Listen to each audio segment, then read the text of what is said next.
স্বপ্নদোষ হওয়ার পর যদি বীর্য লেপের কভার বা বিছানাতে লেগে থাকে এবং কিছু সময়ের পর সেটা শুকিয়ে যায়, তাহলে এগুলো ধুতে হবে কি? ইসলাম এমন একটি জীবন ব্যবস্থার নাম যেখানে প্রশ্ন করলে এমন কোনো বিষয় নাই যে উত্তর পাওয়া যায় না। খুব গুরুত্বপূর্ণ প্রশ্ন ভাই।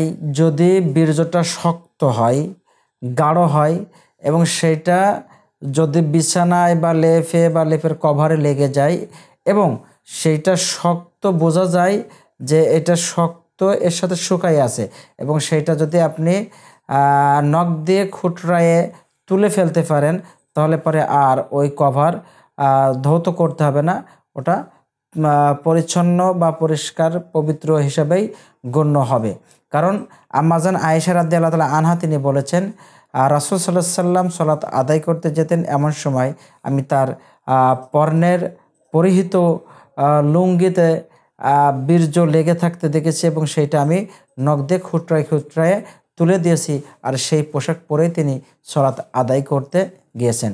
আলোচ্য হাদিস থেকে এটা বোঝা যায় যে বীর্য যদি লেগে থাকে সেটা যদি খুঁটরায়ে তুলে ফেলা যায় বা তুলে ফেলা হয়, তাহলে ওই কাপড়টা পবিত্র হয়ে যায়। আশা করি উত্তরটি বুঝতে পেরেছেন। তোমরা যা জানো না তা তোমরা জেনে নাও। আল্লাহ সুবহানাহু ওয়া তাআলা এই মর্মে বলেছেন, ফাসআলু আহলা যিকরি ইন কুনতুম লা তা'লামুন।